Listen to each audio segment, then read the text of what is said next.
a couple of seconds.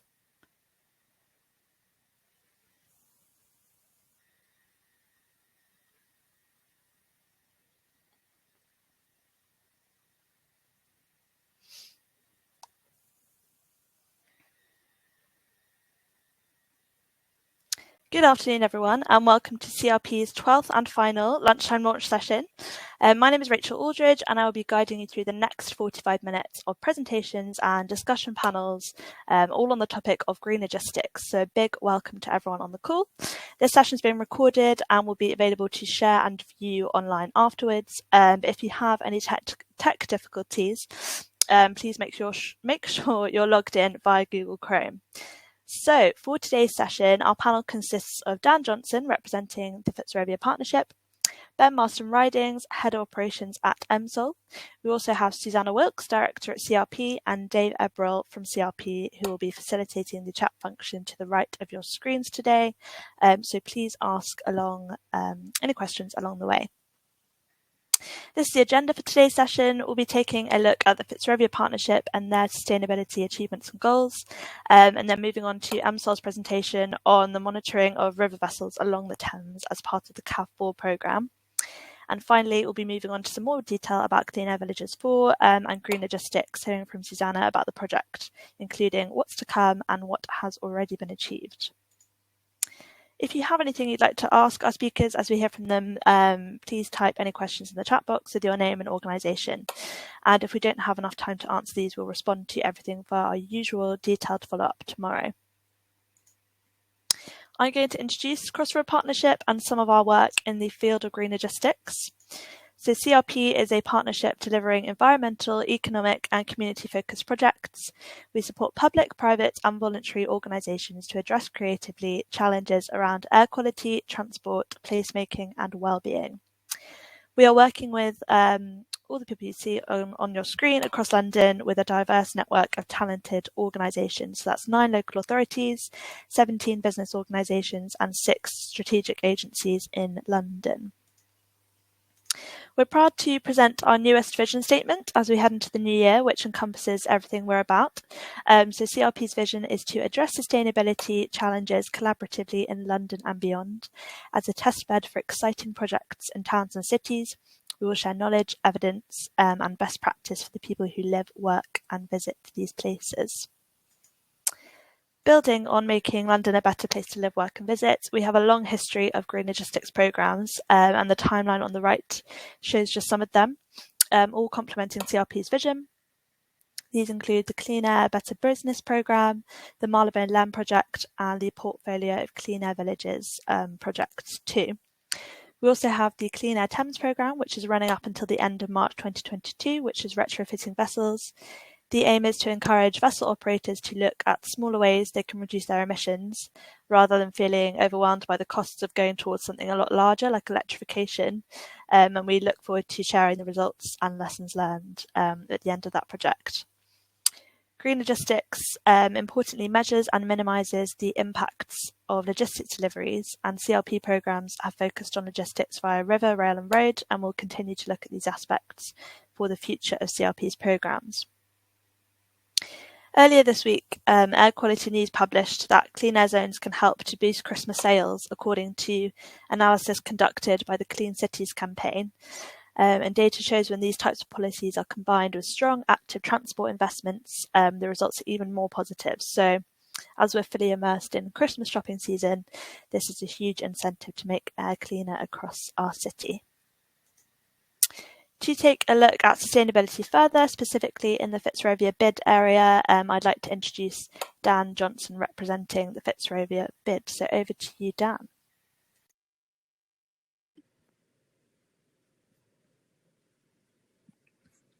Thank you very much, Rachel. It's good to be on this conversation today, and I'm representing the Fitzrovia Partnership, which has been developing a really exciting programme to contribute towards improving air quality and addressing the carbon agenda. The programme is called Let's Do Fitzero, because we very much want to develop a pathway to a zero carbon economy in the Fitzrovia area. It's under development, so we're going to share some of our initial ideas for a programme that will be launched next year. We're all very excited during the COP26 conference, and there was a huge amount of media publicity, and the conference and various initiatives were heavily covered on the news and on LinkedIn, and a very exciting time. But of course, what happened thereafter is that the news coverage just fell off the agenda completely. And that's of concern for all of us, because the issue clearly hasn't gone away. It's a massive issue. It's a global issue that we all need to face and address. So this is a time where we can't wait for targets and initiatives. We just need to get on with delivering the zero carbon agenda. Not least of all for us in the business community and the built environment in London, because cities account for over 70% of global emissions and consume 2/3 of the world's resources. So how we work, how we operate, how we function as cities can make a huge difference. Change is coming down the track towards us. So as I mentioned, we had the climate change COP conference in Glasgow. The government announced during that big businesses and financial institutions will be obliged to demonstrate how they're going to hit climate change targets. And they'll need to, by 2023, to set out detailed plans for how they will transition to a low carbon way of working. The government's also announced that it's phasing out all petrol cars by 2030, and there's huge investment in electric vehicles and infrastructure as well. And the government, before the COP conference, of course, announced the zero carbon strategy. And on top of that, then we have the heating and building strategy, which has a number of initiatives that will affect all of us in the business community. So it's phasing out gas boilers. There's a requirement that all new build properties will be net zero ready from 2025. And there's further changes. So we obviously have the Environment Bill, which is going through Parliament at the moment, and that's going to set binding targets on government for air quality, water, biodiversity, waste as well, setting up a new watchdog.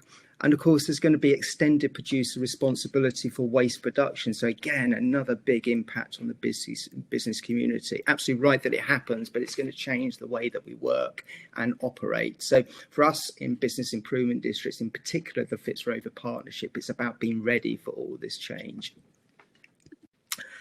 And we recognise that change can either happen to us, or we can grasp it and turn it into an incredible opportunity. And of course, we need to address these issues. But what we also see is that the data shows that the zero carbon economy in the UK alone could create 400,000 new jobs, new markets, and there's billions of pounds worth of government and equity investment in the right sort of products and ways of working. So incredible big opportunities here for businesses as well.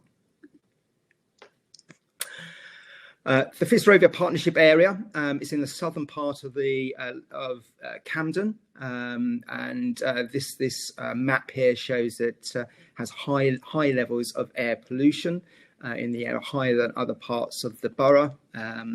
So it's a big challenge for us to work with the borough and influence those levels of poor air quality. We are very keen to focus on the science behind all this, and we always make the distinction between the causes of carbon emissions and local poor air quality. And clearly we want to work on both, and some interventions will affect both, but their causes, their sort of source causes, can vary. And this is effectively what this graph is showing here. So the first pie chart is showing the sources of CO2 emissions by sector in Fitzrovia. The second one is showing NOx emissions, again in the Fitzrovia area. The important thing for us is that we need to address these. So 50% of NOx comes from road transport, albeit a smaller proportion from vans and vehicles, which is one of the key reasons that we're working with Cross River Partnership. We want to address all of these causes.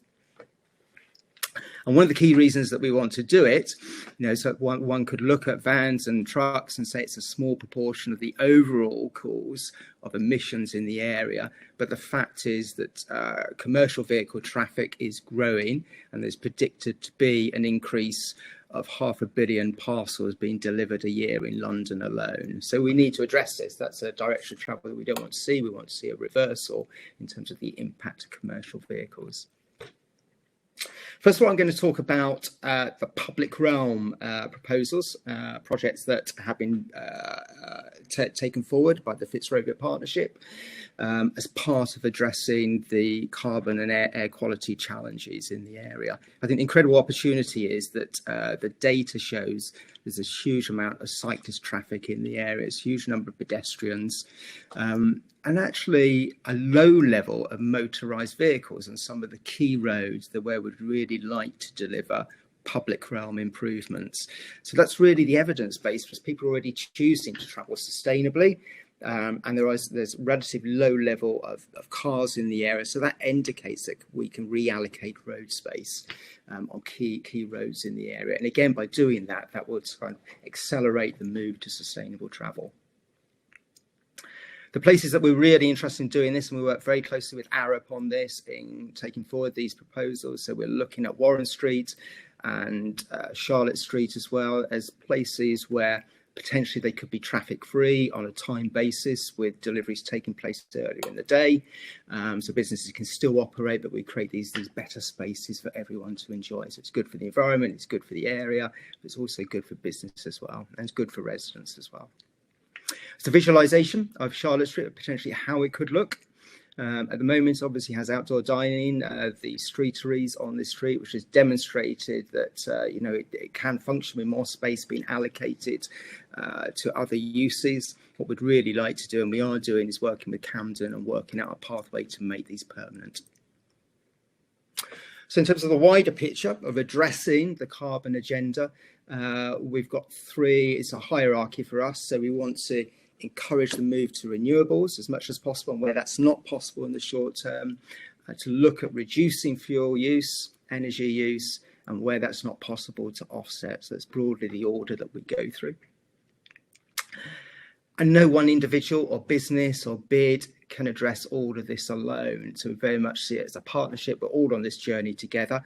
So the program that we are developing comes under three platforms. One is working with people in the area, so residents, workers, visitors, property owners, business owners. We need to address the emissions from buildings and look at the place and how the place functions all together.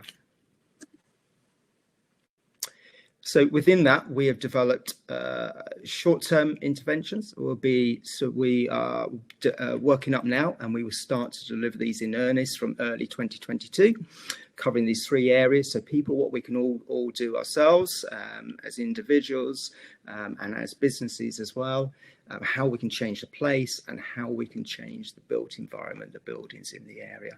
One of the key things I would say is that we're talking to our suppliers. So we have preferred suppliers that we work with. And we want to make sure that they either all use electric vehicles or have a pathway to transition their fleet to electric vehicles. And in terms of powering them, they have sustainable sources as well. So we're sitting down with all of those. We're refreshing our program of preferred suppliers. And we're also looking at our own supply chains as well. And then I won't run through all of these because you can see these, very conscious of time, but there's going to be a whole range of interventions that whether you work in the area, you live in the area, you run a business in the area, you can deliver. And then, as I say, we're developing public realm proposals so the place can work more effectively and sustainably. And then we are also looking at how we can encourage and support retrofitting of buildings so they become more sustainable as well. And then the second strand of this is looking at the medium term. So we want to extend the Fitzero offer to everyone in the area. So we'll initially work with our members, but then expand it to all residents, all property owners, all businesses in the area, whether they are members of the Fitzrovia Partnership or not. Because I say it's a partnership, everyone needs to address these challenges. We are also working up the ideas based on CRP's report last year on identifying consolidation centres. But I think it was a fantastic report. Now got the base research. We want to develop those ideas and take those forward, and really identify and start to run those centres. And work with Camden in completing the network of cycle routes in the area and completing the West End project. And secure more funding for the further range of public realm cycling and walking improvements in the area, which of course part of that will be EV charging points, more cycle parking, better cycle routes. And also we want to lobby, and we are, for investment, make sure TfL has a firm funding settlement for the medium term, so we can see upgrades to stations and tubes in the area. And then buildings, it's not clear at the moment how retrofitting will be funded. So we very much want to promote that and lobby that as something that we really want. If the government wants us to achieve those targets, we really need incentives, tax incentives or funding in place. And promoting green leases, so occupiers can play their part as joining up to preferred supplier schemes and function in particular ways that support the environment.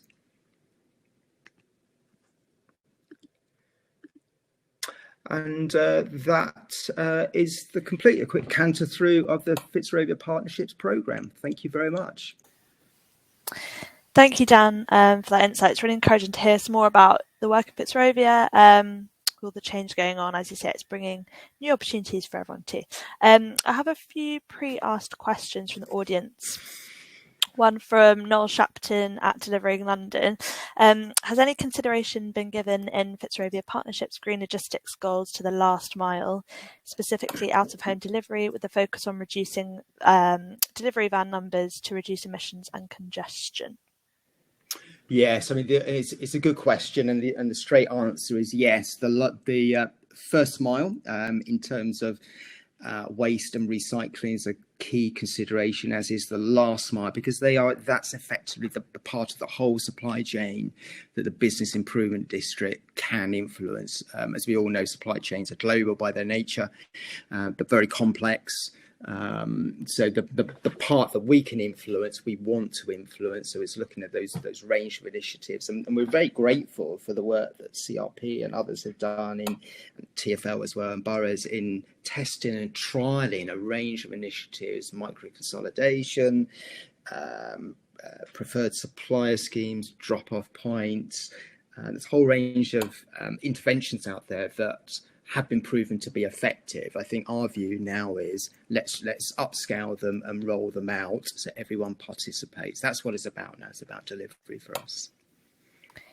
Perfect, thank you. And the second question from Anthony Robbins at Mr. Londoner.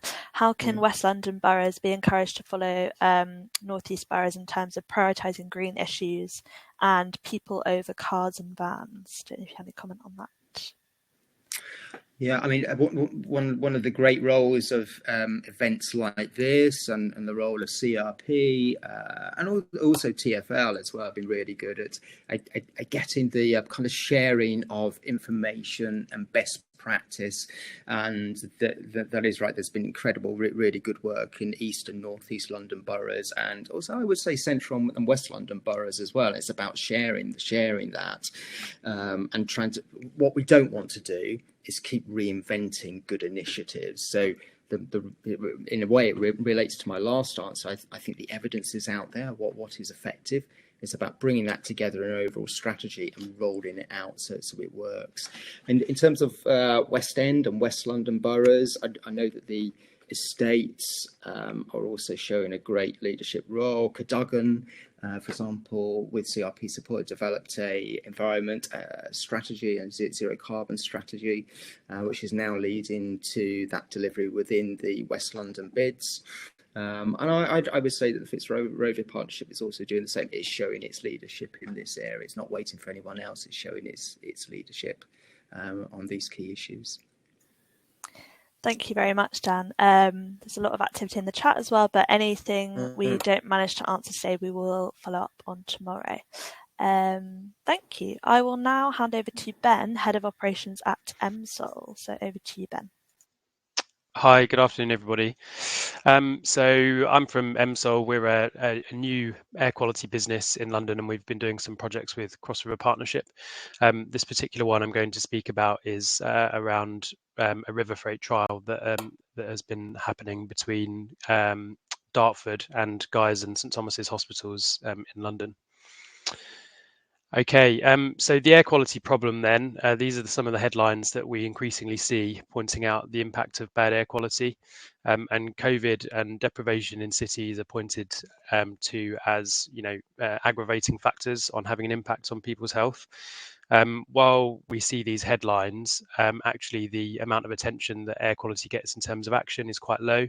And we find as a business primarily focused on air quality that that CO2 reduction is kind of the headline, and air quality is often sidelined a little bit. The road transport is known as being one of the biggest contributors to air quality. And the second point here is really important for us. So we as a business understand that delivery activity is completely necessary in order that cities run in the way that we need them to. And kind of our point of view as a business and my point of view is that organizations just need to ensure that those goods that they need are delivered with the minimal impact that they can be. So for us, it's all about choosing the best routes and the best means of making each delivery and considering sustainability and air quality to make those decisions. So on to river freight, which obviously was the subject of this this project. So the River Thames obviously has a massive opportunity for delivering freight into the city. Although the Thames is underutilized, I'd say at the moment, it's still the busiest inland waterway in the UK. And unfortunately, lots of the river vessels are kind of quite unregulated in terms of the emission standards. So in comparison to some of the road freight methods, which are really quite highly regulated, the river freight means are generally not so much, and lots of the vessels are really quite old.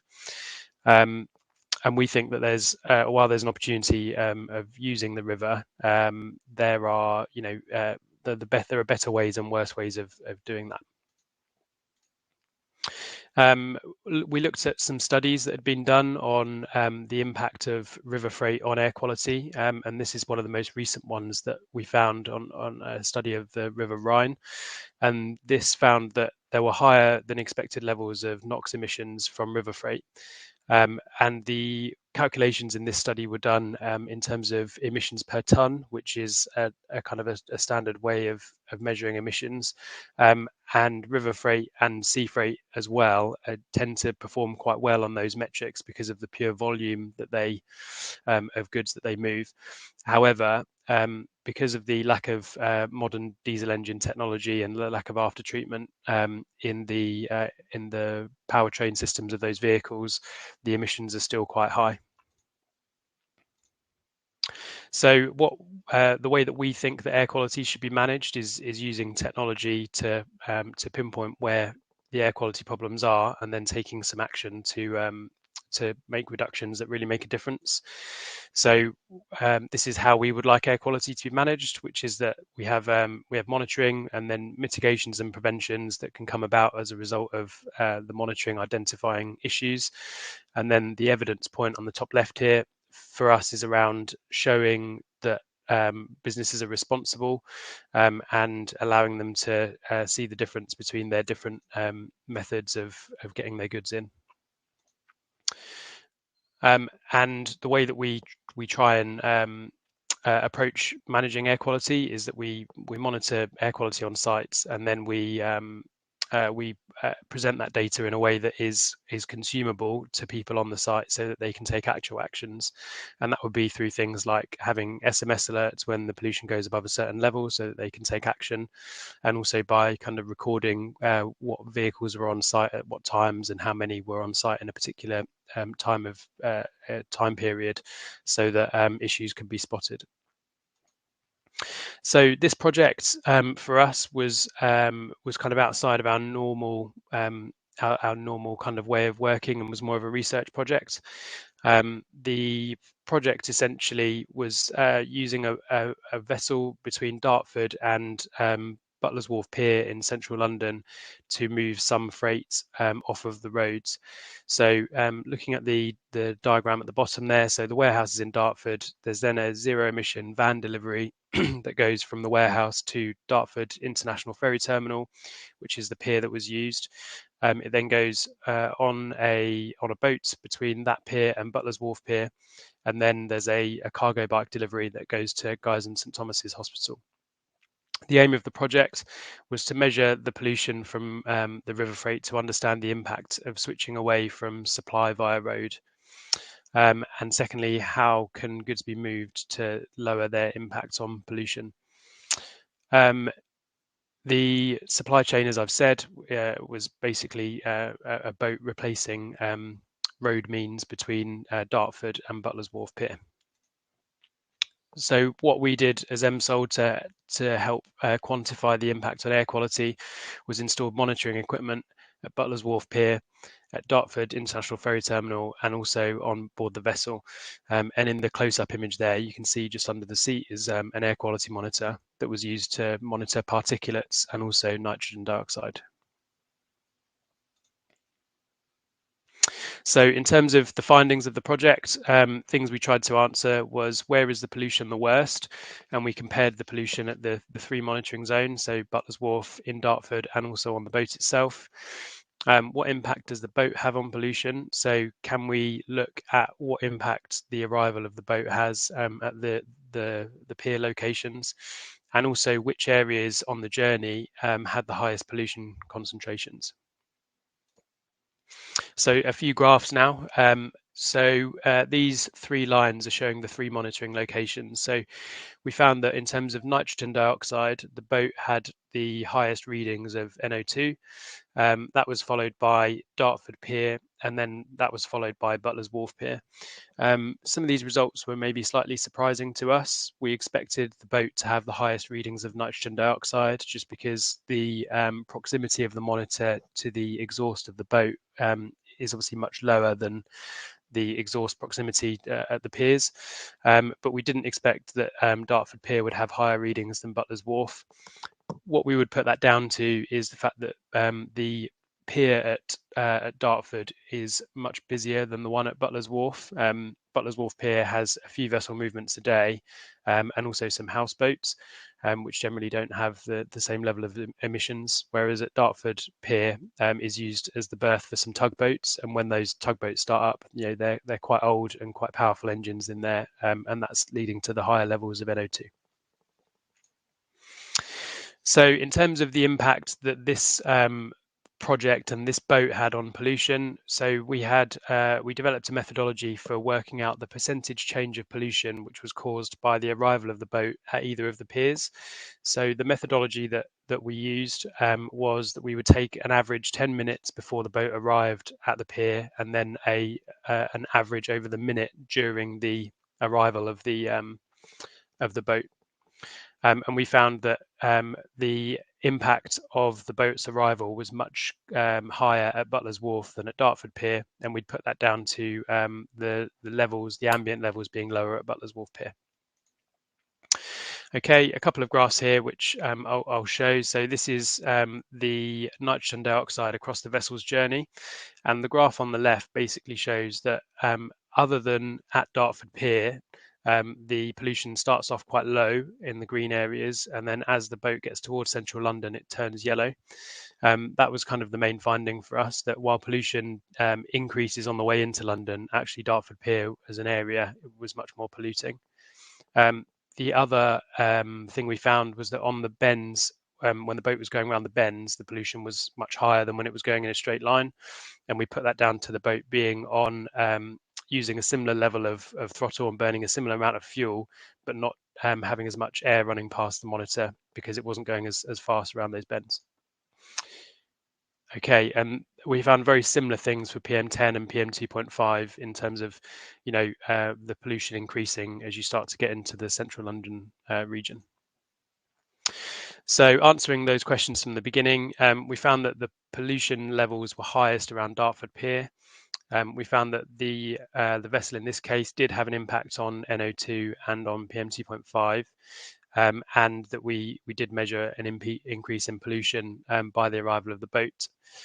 And in terms of on the journey, we found that on the river, the levels increased towards central London. However, the highest pollution levels that we actually measured were in Dartford, which is obviously at the furthest out of the monitoring. Okay, that's my presentation. Thanks. Thank you very much, Ben. Really great to hear some more about EMSOL's work, and especially the stats of the River Freight trial. Similarly, I have a few questions from the audience. I think we might have time for one.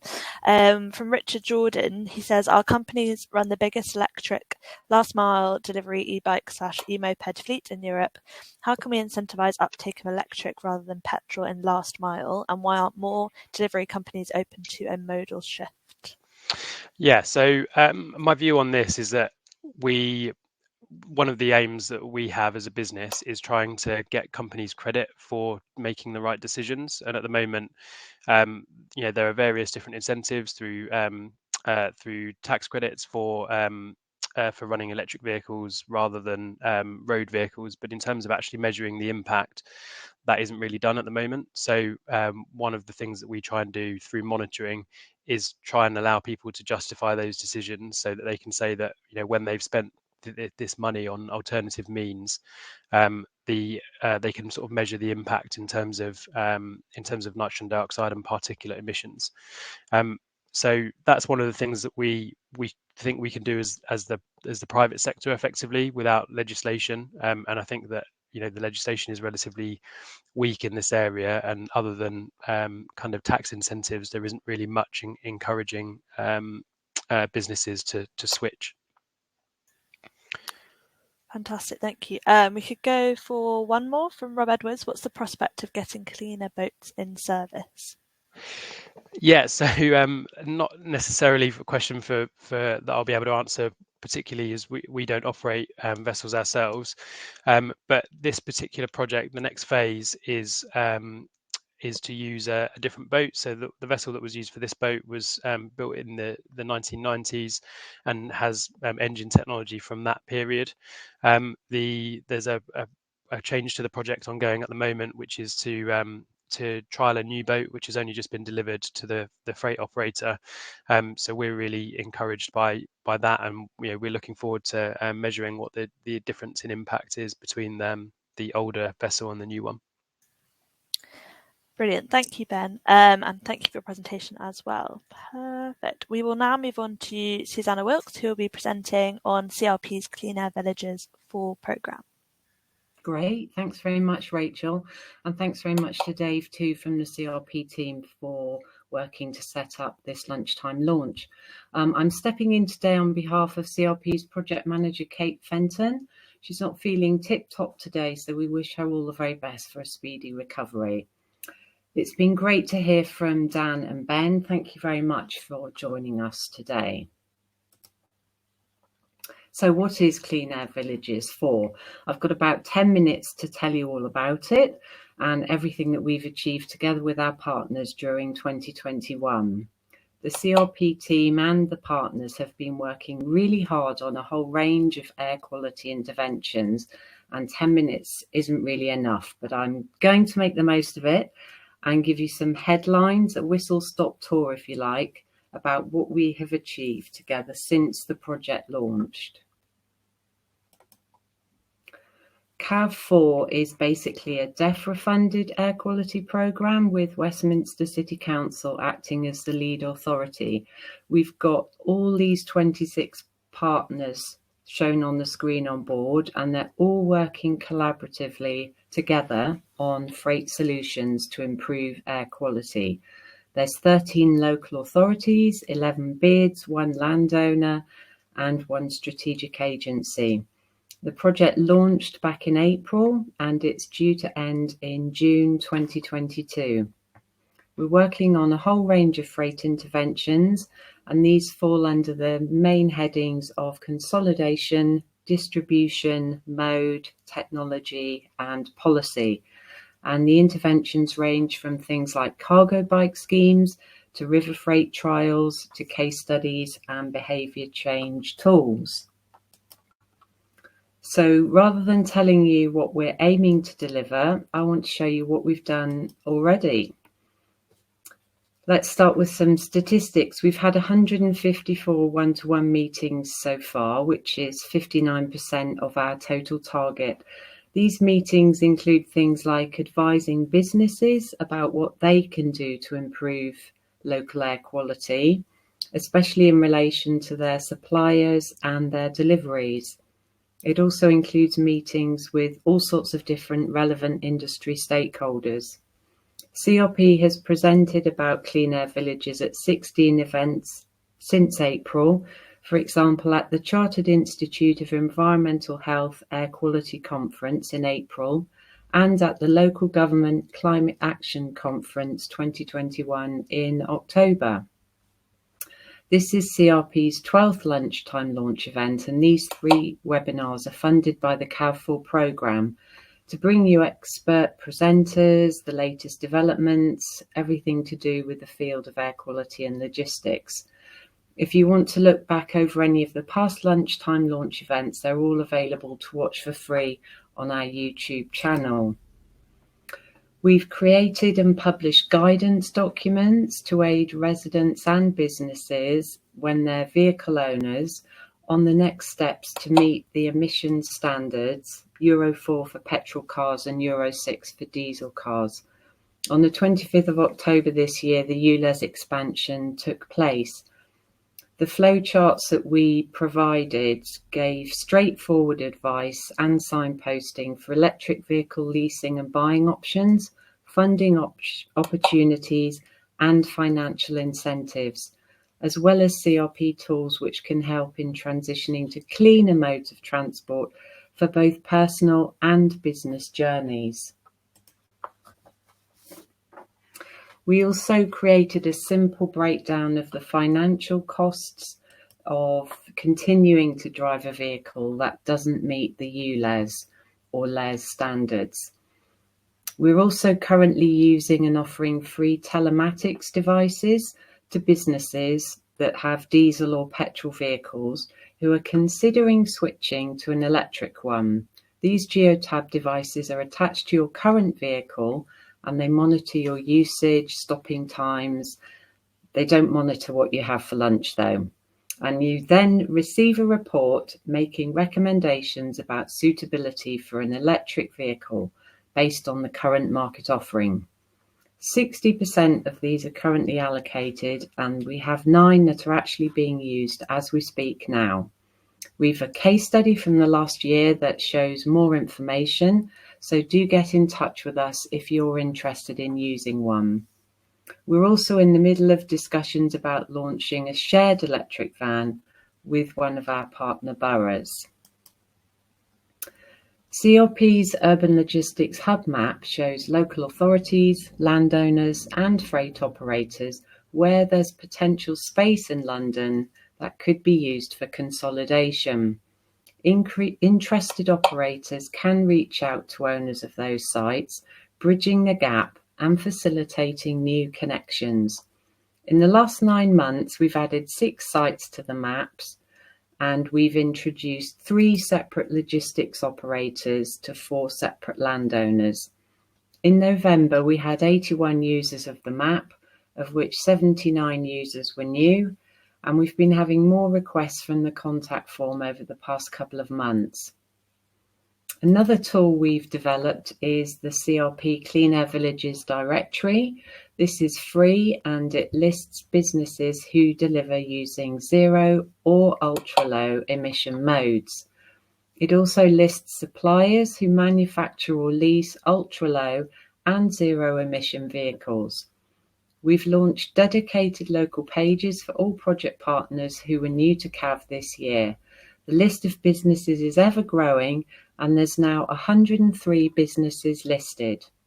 This month we're running a Christmas countdown promotion to showcase some of those that are listed. The idea being to encourage people to buy from businesses who deliver in a sustainable and potentially local way. We're also working with all sorts of different project partners to implement a range of locally tailored cargo bike schemes.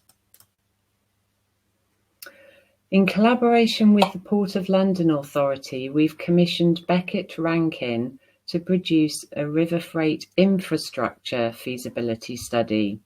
This aims to investigate the feasibility of handling light freight at London piers and providing costing and guidelines on pier adaptation that would be required for different pier structures and operational handling approaches. The main objective is to scale up light freight movements on the Thames by supporting the development of appropriate access infrastructure and integration with onward clean logistical movements across central London. We're aiming to have this study finalised in January, and we'll be able to share the results with all of you then. In terms of rail freight, we've identified that there are potential stakeholders in various business sectors that are currently struggling to incorporate rail freight into their logistics plans and are looking for viable solutions as well as guidance. So the feasibility study that we've commissioned is going to be identifying opportunities for rail freight in the context of sustainable last mile solutions, helping to enable organisations and businesses to utilise rail as part of their supply chain and logistics. In terms of the walking freight study that we've commissioned, we're building on a walking freight focus group that we've already held. UK and London policy has a core focus on improving air quality, with freight at the heart of this, to reduce congestion and pollution and take polluting vehicles away from the centre where there's high concentrated population density. An expanded walking freight network could be a promising solution for improving London's air quality, reducing congestion by reducing the time polluting freight vehicles spend on streets, and creating sustainable and efficient last mile services for walking freight providers. Both of these studies are in their very early stages, but we will share the results as soon as they're available. In terms of monitoring, there's no need for me to go into any detail about the monitoring of the Guy's and St Thomas's and Seaver River Freight trial, because we've heard about some of that already. But we really did want to have real data so that we could compare like-for-like emissions with road versus river to gain a better understanding of exactly how they do compare. With aims to expand river freight in the coming years, and with the Thames being an underutilised resource, this information will be helpful to better understand emissions from different modes. We're also using traffic monitoring cameras with 2 Clean Air Villages project partners to provide data capture and analysis of pedestrians and different forms of traffic. CRP is providing air quality data analysis using our own in-house tool called Measure Best. This data capture and analysis can provide proof of concept of interventions and can support with decision making, especially when it comes to making temporary traffic measures into more permanent schemes. We're also working with a couple of Clean Air Villages partners and their members or tenants to explore areas for consolidation of suppliers, working together with your neighbouring businesses to share suppliers and to choose delivery dates that can reduce vehicle movements in your area is a really good thing for all areas to try to do. Additionally, we're working on a circular economy food container scheme with 2 Clean Air Villages partners, with the aims to reduce waste and therefore also to reduce vehicle journeys.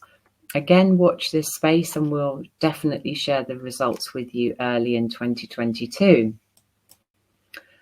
So as you know, we are running a series of lunchtime launch events. This is our 12th and final one, but don't worry if you have enjoyed this series. We already have plans for something similar starting in 2022. We're hoping to host hybrid events, meaning we might get to see some of you actually in person in the future. This is, of course, subject to evolving government restrictions. Dave, who's moderating the chat, will share a link to the first of these new events at the end of this event. So looking at the statistics from the 11 lunchtime launch events that we've already held, we've had 990 attendees with an additional 1,110 YouTube views and 21 external speakers alongside 11 CRP speakers. This is really impressive. A huge thank you to all of our external speakers who've contributed to these. And thank you to you, the audience, for tuning in to listen. We'd also like to extend a huge thank you to Defra for funding the Clean Air Villages programme. We've got a couple more case studies and toolkits in progress at the moment.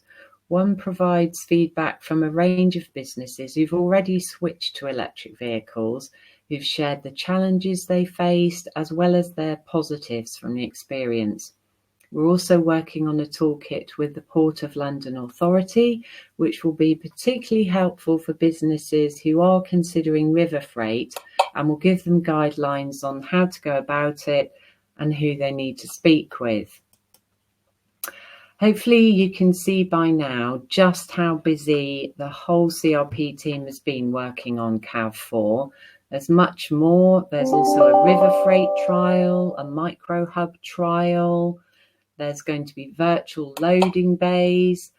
All of these are going to be happening in 2022, and we're very excited to carry on working with all of you to deliver those. Thank you very much. And I'm really sorry I've gone over time, Rachel. Thank you, Susanna. Yes, I don't think we've got time for questions, but I will direct you, as Susanna mentioned, to our next series of 2022. Similarly, the events will be taking place on the last Thursday of each month, but at 4 p.m. And the first session will be hearing from DSDHA Architects, Better Bankside and Delivering London, and we'll be launching brand new guidance into highways and footways accessibility. But as I mentioned, any questions that we didn't answer, we will follow up with you tomorrow. And any other queries you have, please don't hesitate to get in contact with one of us on the screen. But all that's left to say is Merry Christmas. I hope everyone stays safe, and we very much look forward to seeing you in the new year. And thank you very much, and especially to our external speakers today as well. Thank you, everyone. And yes, these slides will be circulated too. Thanks.